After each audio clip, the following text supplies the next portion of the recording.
Nabi zaman Sugeng di akhir hayatnya itu sering ngendikan tentang al-fitan, tentang tragedi utawi prahara. Itu banyak riwayat yang bahkan Nabi itu pernah ngendikan, saya dan kejayaan Islam itu hanya berumur 36 tahun. Itu sampai menghitung periode 36 tahun. Juga banyak riwayat yang bahkan secara detail saya mencium turba, di mana nanti cucuku terbunuh di situ. Apa kamu gelisah Muhammad? Iya. Kata Jibril, jika kamu mau, saya tunjukkan di tanah mana nanti cucumu akan dibantai. Itu riwayat jauh sebelum Said Husain dibantai di Karbala. Termasuk riwayat-riwayat yang se-ekstrim ini. Jadi ini kan terus mengaji kalau tinggi-tinggi bahwa nanti pada akhirnya sing mubun rokok itu rawung dolim tok, termasuk kita-kita sing soleh. Jadi sempat meh ke swarga. Wong pontok haudun Nabi berarti mendekati napa? Swarga. Bahkan bagian riwayat haudun Nabi itu fil jannah. Makanya kalau ini cerita, ini amun salah paham tuh. Orang Khawarij itu soleh-soleh wong. Justru karena kesalehannya itu melahirkan tragedi dalam Islam. Karena solehnya itu kemudian mengharamkan barang yang mubah, mewajibkan barang yang sebetulnya hanya sunnah. Penyakit wong soleh mesti begitu. Ane jajal awet kayak itikaf ning masjid seminggu, soleh seminggu. Enggak metu perpal perempuan, amen jagongan ning omah. Ora eling pengen. Padahal eling pangeran iso ning omah iso ning dalan. Cuma dekne selerane kan ilinge ning masjid. Wong itikaf seminggu kok gegere Kak. Enggak ada. Enggak kowe seneng pengajian ya ngono. Wong ini ora seneng ngaji sing teko kok wong limo. Iku gelem dijak apik ta ora? Padahal ning omah ngurmat anake ya apik. Paham ya? Ning pasar dagang ngurmat anak putu ya apik. Cuma APM kan kiai dari pelepak-pelepok ning masjid. Tapi gara-gara pelepak-pelepok ning masjid seminggu gegere setengah mah. Terus menfonis orang lain. Wah kata. Jadi sebentuk kesalehan itu pasti melahirkan tragedi. Itu tadi, kamu iktikaf di masjid seminggu saja. Kamu akan janggal sama orang-orang yang berkeliaran di jalan-jalan. Hanya kamu anggap tidak sebaik kamu. Apa ingat Tuhan kalau di jalan-jalan terus? Kamu nyai di satu daerah yang ngaji 10, 20. Nanti kamu kecewa. Orang sini gak seneng ngaji, gak seneng kebenaran, gak seneng kebaikan. Padahal orang yang di rumah mungkin ngerawat anaknya juga ibadah. Gitu guys. Rawat keluarganya juga ibadah. Hanya karena dia tidak ngaji sama kamu anggap tidak ibadah. Padahal di rumah juga ibadah sih. Nah ini orang Khawarij dengan background kayak itu paling mudah begitu. Sehingga orang-orang ini nanti ketika sudah sampai ke surga, kemudian ketemu Nabi, kata Nabi mau disampaikan ke Khaudun Nabi. Dia mau sampai ke telaga Nabi. Tapi pas mau sampai ke telaga, terus Nabi diingatkan oleh Allah, Mas, mereka tidak layak masuk surga. Innahum qad ahdatsu ba'dak. Mereka bikin bid'ah setelah kamu. Tapi itu umatku ya Allah, saya kenal mereka, mereka kenal saya. Ya, tapi sukon itu harus dijauhkan dari surga. Dan ini kalau cerita, kenapa kesalehan melahirkan tragedi? Ini kalau cerita. Dalam semua sejarah dunia, selalu tragedi itu dimulai dari kesalehan. Ya, mun bener sing terlambat ben sampean ngaji sing. Semua tragedi dunia itu dimulai dari kesalehan. Paling enggak klaim kesalehan. Ya, paling enggak klaim apa? Kesalehan. Karena semua sebentuk kesalehan atas nama agama tentu langsung dikaitkan dengan Allah. Bertautan dengan hukum Allah. Kalau sudah kamu yakin itu hukum Allah, tentu kamu dengan mudah akan menghukumi kafir siapa saja yang menentang. Karena kamu anggap melecehkan hukum Allah. Akhir dari itu tentu kamu akan tahlil dam. Nak ngono wong iku halal darah. Ini rungokno tenan. Karena setiap pelanggaran atas nama agama tentu dianggap melanggar hukum Allah. Jika orang yang mengklaim demikian kan mudah mengkafirkan orang lain karena dianggap wani pengerah. Paham ya? Nah, kalau sudah menvonis orang lain berani Tuhan, tentu darahnya dihalalkan. Kayak kasus kaum Khawarij. Sebetulnya saat Ali Muawiyah itu melakukan konflik atau terjadi konflik, saling bunuh, saling perang, kelompoknya Ali Muawiyah saling serang, itu kan tragedi duniawi biasa. Dalam hidup pasti ada gejolak, ada demonstrasi, ya, ada perebutan kekuasaan. Sebetulnya itu kan fenomena sosial biasa. Misalnya kiai drengki-drengkinan. Masa kiai drengkinan mbek bakul bakso kan gak. Bakul bakso drengki-drengkinane mbek bakul. Orang malah mbek bakul es rukun. Enggak bisa kamu logika panas musuhnya adem, bakul bakso jejer bakul es rukun. Mergo bar mangan bakso tuku. Tapi bakul es padha ademe itu tukar. Mergo saingan, iku nunjukno nak saingan sak jenis. Mulane koyo aku rada aman. Mergo sing nyaingi aku kudu alime sekali beraku aman. Paling wong saingi ada aku adir wis lho, Pak. Padha kelas-kelas ringan kan musuhe nggih kelas. Ora kena ngalim tulisan kaliber. Dadi rapati di musuh. Maksudnya ngalime kaliber terus fasilitas biasa. Wong rapati nyucuk, wong rapati hormati, wong ape drengki apaan? Wong kula yo mak turu temangsang ning kos drengki apa? Mun kula elmoni ya, semua wong rapati drengki mun kula elmoni. Dadi ngalime kaliber fasilitas biasa. Wah aman. Lha kok iki. Aman, itu istihad. Jadi untuk menjaga keamanan. Ngalime ra kaliber nek dadi wong nyucup wong dobar, mesti wong mencep. Alim sepi kok wong dobar wis gegere gak karuan. Niku termasuk strategi ngadepi napa prahara. Artinya sakit di elmoni. Sebenarnya secara ijtihad itu bisa napa? Bisa ten.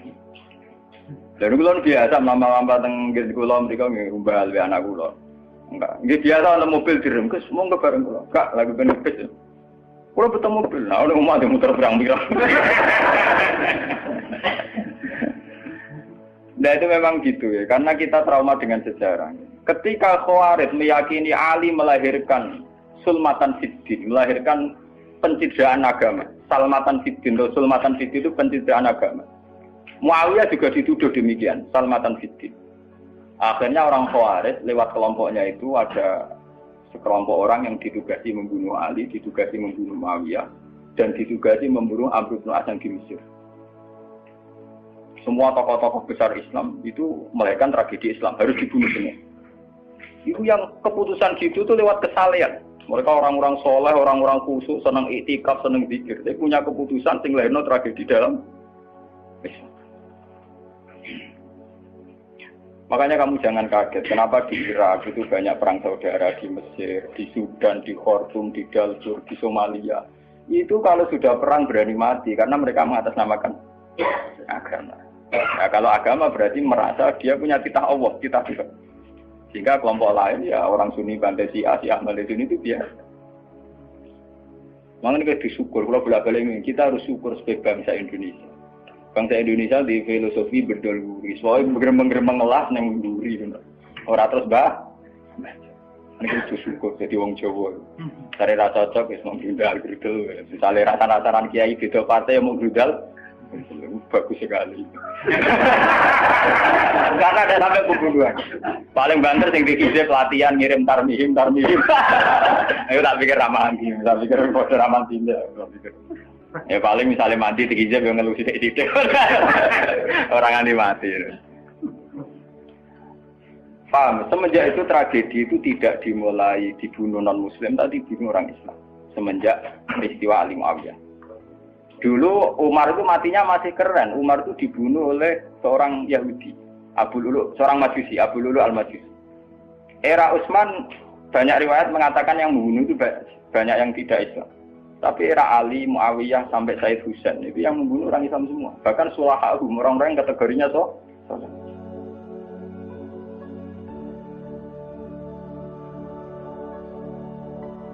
Wong soleh macam payah. Baik Madin ora kenal lagu ngukumi wong murtad itu biasa. Karena daftar kemurtadan dalam kitab-kitab salaf itu terlalu banyak. Sama kalau ngaji Sulam Taufik, Sulam Safina itu betapa mudah orang-orang masuk kategori nomor. Mohon teng pondok kula rata rego ajaran. Wah ada sing kiai tanglet kula, Gus yo mboten mlebu ajaran iki pondok jeneng. Lagi bantah aku apa takok? Nak bantah, bantah-bantahan, nak takut tak jawab. Ini umum kalau perhitung dong, itu memang resiko. Resiko ada takfir. Bukan kita yang salah, kita kalau tidak punya khazanah banyak itu resiko. Jadi kalau baca kitab gitu harus punya khazanah yang lain yang apa? Banyak. Sehingga tidak mudah mentakfirkan orang atau memurtadkan orang. Semenjak Ali Muawiyah tragedi, karena kelompok-kelompok soleh itu menvonis Ali itu murtad atau Muawiyah itu murtad, kemudian diteruskan, kalau gitu halal darahnya, akhirnya dibunuh. Ali ya dibunuh, Muawiyah ya seringkali mengalami percobaan dibunuh.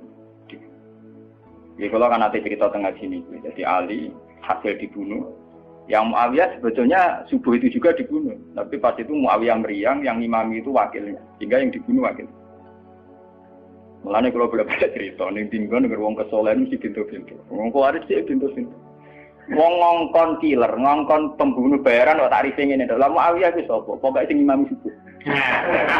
Ora disifati ciri-ciri spesifik mboten. Pokoke sing imami subuh. Lah Muawiyah subuh pria. Wong wong imam ya dipateni. Wong apa jenenge?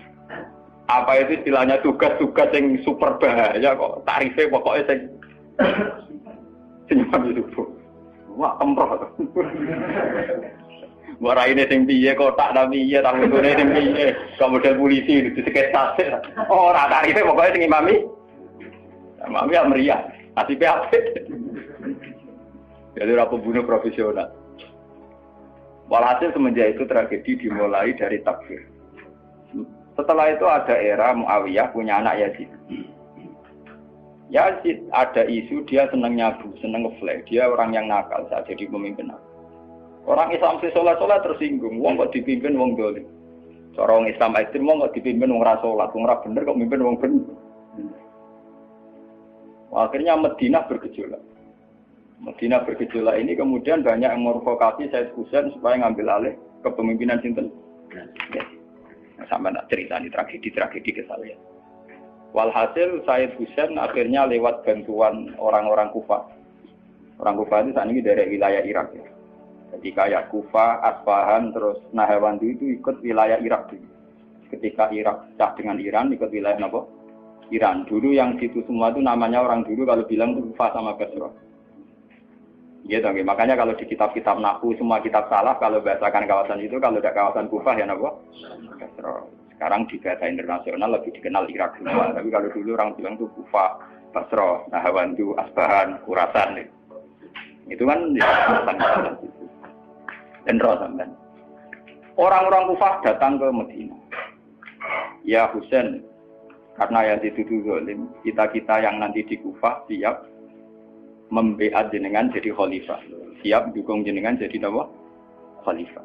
Ini ku mengkudeta kepemimpinan ya Yazid. Said Husain sebagai orang junior, beliau konsultasi sama Sayyid Ibnu Abbas. Ibnu Abbas itu pernah paman, karena Ibnu Abbas itu misananya Nabi. Ya Ibnu Abbas itu kan misananya sinten Nabi. Beliau itu sugeng nanti era Said Husain ya. Ibnu Abbas sugeng nanti era Said Husain. Ketika Said Husain konsultasi sama Ibnu Abbas, dihentikan ini. Yabna ammi, al-Kufah la tafi. Sopo sing ape dukung kowe? Tiang Kufah ya ammi. Wong Kufah atau jujur. Wong Kufah itu bulet gak welet. Al-Kufah la tafi. Wong Kufah nak janji atau nepah? Nepah. Dulu kayak kawasan Kufah ini sampai keluar cerita sejarah, ben sampean roh. Kan tiap daerah kan diterkenalan dewe-dewe. Ana daerah terkenal Bedol Guri, ana daerah terkenal Badoan. Iku tenan ora tiap daerah kan diterkenalan dewe-dewe. Yang repot sing terkenal Bedol Guri, ana terkenal kayak Madura Bado, ana terkenal daerah, oh daerah kono medhit kabeh. Nak kawin nang Sunda, wah wani wong lanang kan tiap daerah dia terkenalan sendiri-sendiri. Paham ya karena perilaku budaya orang mesti ada ciri. Nah, itu di era itu Kufah itu punya ciri khas al-Kufah la tafi. Wong Kufah mesti ora ju, tenang. Walhasil akhirnya Said Husain minta maklum ya, minta supaya dimaklumi. Ya Ami, saya ini sudah bertekad untuk menuruti permintaan orang-orang Kufah. Jadi meskipun paman saya melarang, saya tetap berangkat. Kata Ibnu Abbas, ya sudah kalau itu jadi keputusan kamu. Mulane Said Husain terkenal Said sing brengkel. Mulane kena dititeni. Said sing turunan Husain niku rata-rata brengkel-brengkel. Nggih, kados orang Iran itu rata-rata Sayyidina Husain. Kados Abdul Qadir, kados Said Muhammad itu Al Hasan. Makanya kalau Said Muhammad itu Al Hasan rata-rata karena Said Hasan dulu itu yang punya keputusan amul istima. Jadi tidak mau perang.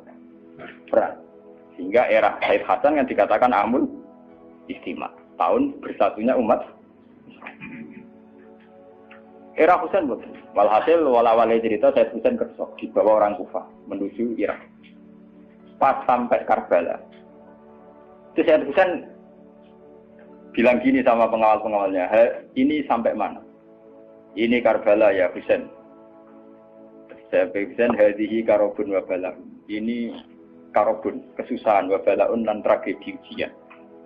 Delalah pasukan yang dikirim Yazid bunuh Sayyid Husain ya pas dimuti Karbala. Dan itu yang diperingati orang Syiah di 10 Muharram yang disebut tragedi Karbala. Makanya bendera-bendera Syiah itu tulisannya ya Husain karena orang Syiah meringati hari meninggalnya Husain itu jadi hari suci betul. Dari besarnya orang Syiah itu hari tragedi Kabudut Sinten Husain yaitu di Karbala. Nah kemudian versi cerita itu bulat. Kalau versi Sunni, karena Sunni model Kiai Indonesia, model versi Husnudzon, itu jari ini pengawalnya Muawiyah itu tidak disuruh bunuh, disuruh konsultasi saja. Cuma mereka overacting, bunuh.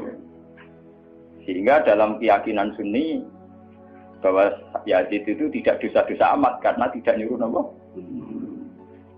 Tapi nak cara Syiah, nyatane mata ini kok dikelah-kelah, mata ini ya mata. Wah semenjak itu lahirlah kelompok Syiah besar-besar. Siapa yang berbau Yazid, berbau Umayyah harus dibunuh. Kemudian dendam ini dijilmakan menjadi kelompok besar di dunia, ini Syiah. Nanti sama. Sebenarnya Syiah itu nak muji-muji kaya-kaya agama itu dimulai Husain. Yes. Wes ngono Husain delalah bin Ali. Di Nabi Muhammad, idola sentrale Ali, terus yang dianggap kesatria prajurit nopo Husain. Sehingga agama versi Syiah itu ya tiga itu, Muhammad, Husain, Ali. Karena referensi agama Syiah itu hanya ini, Ali zaman sugengnya Nabi ya terkenal pahlawan perang, terkenal kesatria perang. Husain ya kesatria perang. Sehingga orang Syiah tidak punya rujukan kecuali sejarah kesatriaan. Ngadepi Musa wani mati, kata Iran saat ini Ahmad Benedek, itu orang Iran perasaannya begitu, ngadepi Musa mati, wani mati. Itu perasaannya ahli sunnah, karena ahli sunnah idola no sahabat sing kuno ya idola, yang ora jelas ya napa idola. Wah akhirnya sahabat macam-macam, dalam madung idola no sahabat topo sing nak ono perang mirip. Terus Mustafa idola no topo sing ora jelas, penting itikaf. Itu kelebihannya Sunni karena ngakui semua sahabat jika perilakunya variasinya banyak. Lho tenan iku boten kuyon niku. Karena variasi idolanya napa? Banyak. Jika orang Sunni bentuke beda-beda. Mungkin dak kepedhut. Mungkin dak ono sing ngene. Oh, pengamat itu ngamati salat ngono paling pusing. Muga ono sing standar. Salate Muhammadiyah, PKS, Salafim di standar. Carane ngono pusing. Dia ini terkenal alim. Allahu Akbar. Ono sing waslak, Allahu Akbar. Allah.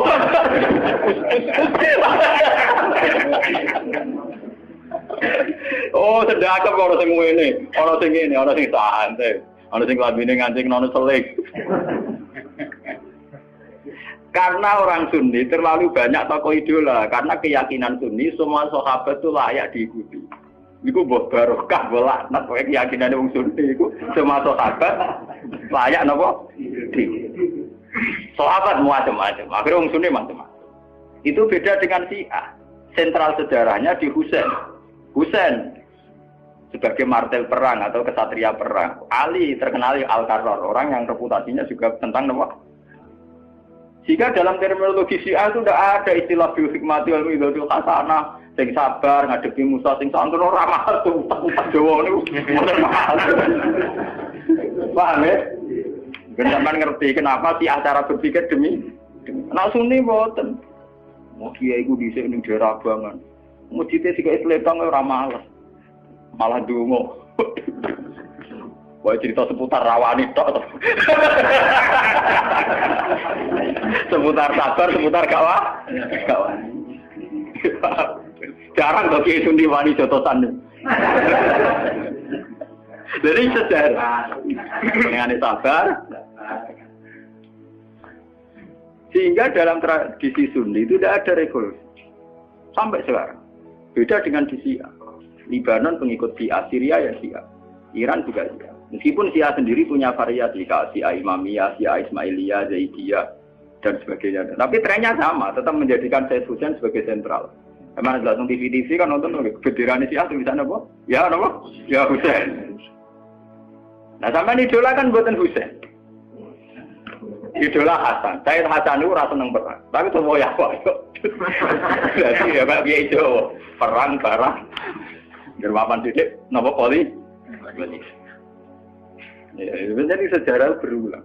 Ya apa-apa. Jadi perang repot. Mau yang mirip perang. Itu cerita. Bon akhirnya setelah era Yazid, kemudian ada dinasti-dinasti. Kemudian era Yazid karena bin Muawiyah disebut dinasti Umayyah. Orang-orang penggemar Husain karena Husain itu mimpi Rasul melahirkan dinasti. Jadi disebut dinasti Fatimiyah. Sebenarnya dinasti Fatimiyah itu bukan dinasti turunan Husain, karena saking cintanya ke Husain mengatasnamakan dinasti apa? Fatimiyah. Ada perang. Walhasil wala-wali zaman nanti dinasti Fatimiyah itu puasa. Ketika puasa sempat bikin Al-Azhar. Jadi Al-Azhar dulu itu barokahnya dinasti Fatimiyah. Al-Azhar itu dari kata Fatimah Zahra. Af'al tafdilnya Zahra itu Al-Azhar. Kayak Hasna, kalau mu'anat kan Hasna. Kalau bahasa Arab untuk af'al tafdil Al-Ahsan. Jadi kalau Zahra berarti menjadi Azhar. Itu karena bahasa saja kayak Hasna mu'anat, kalau Ahsan untuk af'al tafdilnya. Jadi kalau Zahra jadi apa? Azhar. Jadi kata Fatimah Zahra. Ya sudah begitu. Artinya semenjak tragedi Ali Muawiyah itu kemudian orang Islam itu sudah perang terus sama Islam terus. Ya, dinasti Umayyah, digusur Abbasiyah, Fatimiyah terus begitu. Sampai terakhir di Seljuk kayak zaman era Bauddin Leng, Timur Leng dan sebagainya. Kemudian agak bersatu saat terjadi perang salib, yaitu disatukan oleh kepentingan melawan Pangeran Philip dari Prancis dulu saat menyerang Baitul Maqdis. Itu ada perang salib satu yang dipimpin Salahuddin alaihi. Itu mendingan karena ada musuh. Nanti kadang musuh itu dibutuhkan oleh dari Sayyidina Imam Syafi'i ngendikan musuh yang berpikir luwih apik dibanding kanca. Kok kanca ku nek ana musuh tukaran musuh dhewe mbek kancane dhewe. Mane sakjane partai-partai Islam kudu duwe musuh bersama. Malah bagi partai-partai dhewe Islam kah? Islam kah? Jadi mesti kalau di Indonesia dijajah Belanda ya sepakat. Pokoknya penting Londo diusir. Beda agama, beda partai musir Belanda. Jadi rana Belanda, rana Jepang ya usir-usiran. Itu sejarah. Mulai dulu trennya sejarah begitu. Nah, semenjak itu sudah disebut fitnah. Kalau sudah fitnah itu la tusibanna alladziina dzalamu minkum. Yang kena tidak yang salah saja, yang soleh juga kan kena. Kalau fitnah itu sudah kena, sudah jatuh, pasti yang kena semua. Yang soleh juga ikut kena. Akhirnya orang-orang soleh itu banyak yang minggat.